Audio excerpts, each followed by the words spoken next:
वृंदावन में आज देवी मां साध्वी ऋतंभरा षष्ठी पूर्ति महोत्सव का शुभारंभ हुआ। इस अवसर पर सबसे पहले युग पुरुष स्वामी परमानंद जी महाराज ने दीप प्रज्वलित कर आयोजन का शुभारंभ किया। समारोह में उत्तराखंड के मुख्यमंत्री पुष्कर सिंह धामी ने संबोधित करते हुए कहा कि मैं बड़ा ही सौभाग्यशाली हूँ जो आज मुझे देवी मां साध्वी ऋतंभरा जी के षष्ठी पूर्ति दिवस पर वात्सल्य ग्राम के इस मंच पर आने का अवसर मिला। आज यह विराजमान संत शक्तियों को मैं प्रणाम करता हूँ। राम जन्मभूमि आंदोलन के समय हम दीदी ऋतंभरा की क्रांतिकारी प्रवचन सुनकर उत्साह से भर जाया करते थे। आज अयोध्या में जिस भव्यता के साथ राम मंदिर आकर ले रहा है के लिए हुए आंदोलन में उनका बड़ा योगदान है। नन्हे नवजातों को उनका वात्सल्य स्नेह और प्रेम देना उनके करुणामयी स्वरूप का दर्शन कर रहा है जो बड़ा ही सुखद। राज्यसभा सांसद और भाजपा प्रवक्ता सुधांशु त्रिवेदी ने कहा कि मैंने 1988-1989 के दशक में साध्वी ऋतंभरा जी के हिंदू जागरण को देखा था, जब श्री राम जन्मभूमि आंदोलन के अंतर्गत उन्होंने देश भर में क्रांतिकारी सभाओं के माध्यम से हिंदू समाज को एकजुट किया। मैं विश्व हिंदू परिषद की 4 अप्रैल 1991 को दिल्ली के बोट क्लब पर हुई उस रैली का भी साक्षी हूँ जिसे साध्वी ऋतंभरा जी ने संबोधित किया था। इस रैली को 10 लाख हिंदुओं की विराट जन्म मेदिनी ने सुना था। सौभाग्य से आज हम जिस भव्य राम मंदिर को अयोध्या में बनते देख रहे हैं उसमें उनका बड़ा योगदान है। वर्ष 1992 में बारहवीं ढांचे का टूटना एक सुखद सहयोग था, जिसके बाद धीरे धीरे देश से गरीबी का ढांचा भी टूटा। जब राम मंदिर बन रहा तब भारत एक विश्व शक्ति बनने की ओर अग्रसर है। दीदी माँ की षष्ठी पूर्ति भारत की आज़ादी के अमृतकाल में होना भी एक सुखद सहयोग है। आज से 15 वर्ष के बाद जब दीदी का अमृत महोत्सव मनाया जाएगा, मैं विश्वास से कह सकता हूँ कि तब तक भारत पूर्ण रूप से विकसित राष्ट्र बन चुका होगा। अग्रवाल, मथुरा समाचार 24। से जाता है उस मोची को ढूंढ रही है जिसके स्पेशल जूते बनाए गए थे।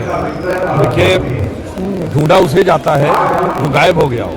क्या आपको ऐसी कोई जानकारी है कि वो गायब है या पूछताछ में नहीं आ रहा? यदि कोई पूछताछ में कोऑपरेट नहीं करता है तो उसे ढूंढा जाता है। ज्यादा दुख की बात यह है कि जिस प्रकार की घटना हुई उसके बाद ये कहने का प्रयास किया जा रहा है कि साहब वो बेरोजगार युवक बहुत दुखद है कि भारत की सुरक्षा की राजनीति की जाती है और ये कोई पहली बार नहीं होता।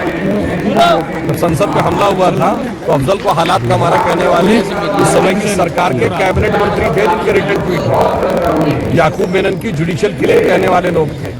और पुनः मैं कहना चाहता हूँ कि जिन लोगों ने अपने प्राण न्यौछावर कर दिए थे संसद के हमले में और उनके परिवार वालों ने मेडल लौटा दिया था, क्योंकि 7 साल तक सर्वोच्च न्यायालय से निर्णय होने के बावजूद फांसी नहीं हुई थी, नहीं आए थे, परंतु बटाला और आंसू आए थे। इसलिए मुझे लगता है इसमें सियासत नहीं करनी चाहिए। राष्ट्रीय सुरक्षा में जो लोगों ने राम मंदिर का पहले विरोध किया, वो बहुत सारे लोग कह रहे हैं हमें निमंत्रण नहीं मिला, या उनके साथ साथ कहना कि हम जाएंगे, ऐसे लोगों के लिए क्या कहेंगे? देखिए, जो लोग कहते हैं कि मर्यादा पर नहीं मान पाएगा वो आज निमंत्रण की बात जो रहे हैं। मुझे लगता है कि इतना बड़ा परिवर्तन जो आया है ये जन जन के मन की भावना और भगवान राम की कृपा से चलते हुए आया है। तो मैं फिर भी कहना चाहूंगा कि अगर आज भी वो मन से चाहे कि वो भगवान के मंदिर में आना चाहे तो तुलसीदास जी कह गए हैं, तुलसी अपने राम को रीझ भजे चाहे खींच, खेत पड़े पर जान है उल्टा सुलटा भी। तो रीझ के नहीं खींच के ही भज लो तो भी मैं कुछ न कुछ कल्याण हो। राम मंदिर किस नमूने को लेकर क्या कहेंगे? किस नमूने को लेकर क्या कहेंगे? वो विषय अदालत में विचाराधीन है और हमें पूर्ण विश्वास है कि जिस ढंग से न्यायिक प्रक्रिया के द्वारा श्री राम जन्मभूमि के विषय के ऊपर दूध का दूध पानी का पानी हुआ, उसी प्रकार साक्ष्य तथ्य पूरी तरीके से सच को उजागर करें। न्याय यात्रा पर क्या बोलेंगे? राहुल गांधी न्याय यात्रा निकाल रहे हैं।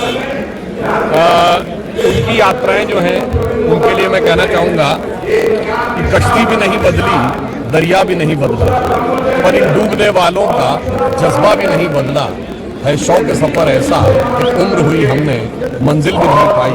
रास्ता भी नहीं बदला, अभी सर तो वो उसके बावजूद उसी रास्ते पे चलते हैं। सर राहुल गांधी जी भारत न्याय यात्रा के लिए है, क्या विचार है आपका? वो यात्रा करें बिल्कुल। क्या देश में न्याय नहीं मिल रहा इसलिए न्याय यात्रा की जा रही है? पिछली बार उन्होंने कहा था कि वो जहाँ गए उनको भारत में खतरा नजर आ रहा था। वो मणिपुर से स्टार्ट हो रही है। मेरा सवाल ये है, भारत में न्याय नहीं मिल रहा इसलिए न्याय यात्रा की। बिल्कुल सही बात है, जनता न्याय कर रही है और जो लोग जिन्होंने अपनी राजनीति को पारिवारिक जागीर समझ लिया था, वो यदि ये चाहें कि न्याय उनकी बपौती है तो शायद उन लोगों के लिए तो ये समस्या होगी। मथुरा की यात्रा को लेकर क्या कहेंगे यहाँ पर आए आप?